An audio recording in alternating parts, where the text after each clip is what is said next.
We have fundamental strengths in our history, in our language, and in our legal system to compete in a global economy. But for too long, that potential has been held back. For too long, we have accepted low expectations and accepted decline. We no longer have to do that.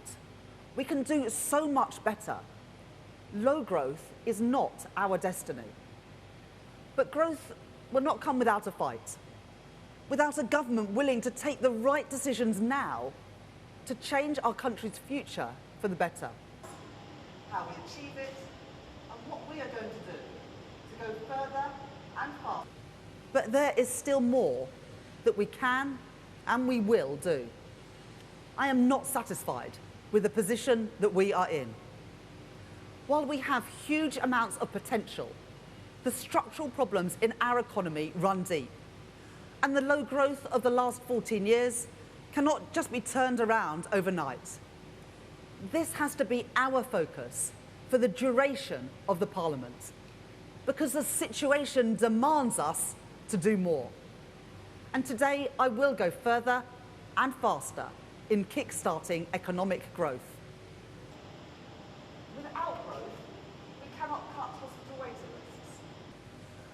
I have always been clear that a third runway at Heathrow would unlock further growth, boost investment, increase exports, and make the UK more open and more connected.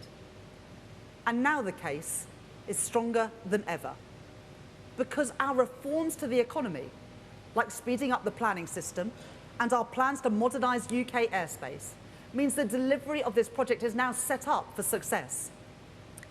So I can confirm today that this government supports a third runway at Heathrow and is inviting proposals to be brought forward by the summer. Has been held back. For too long we have accepted low expectations. We will then take forward a full assessment through the Airport National Policy Statement. This will ensure that the project is value for money, and our clear expectation is that any associated surface transport costs will be financed through private funding. And it will ensure that a third runway is delivered in line with our legal, environmental and climate objectives.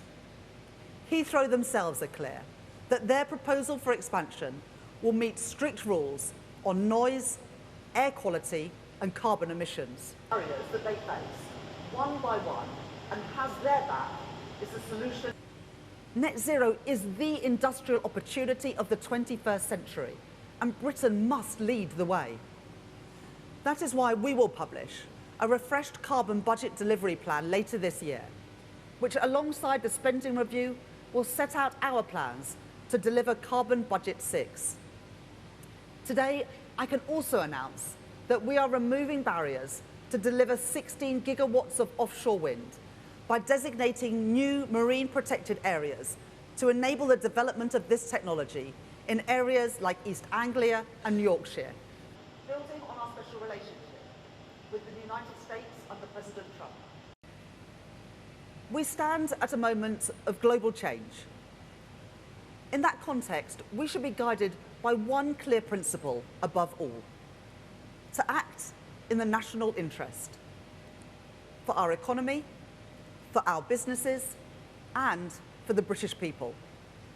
That means building on our special relationship with the United States under President Trump.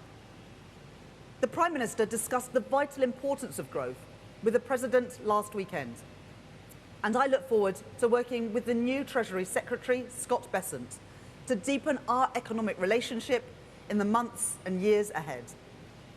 A third runway has run on for decades. Our approach to trade also means building stronger relationships with fast-growing economies all around the world.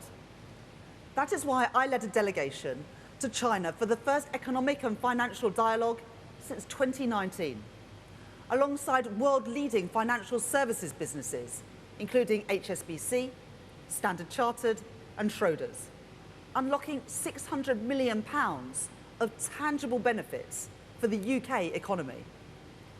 And I am pleased to confirm that the Business and Trade Secretary will shortly visit India to restart talks on the free trade agreement and bilateral investment treaty that the last government failed to deliver. With too many people still making sacrifices to pay the huge potential, a country of strong communities with small and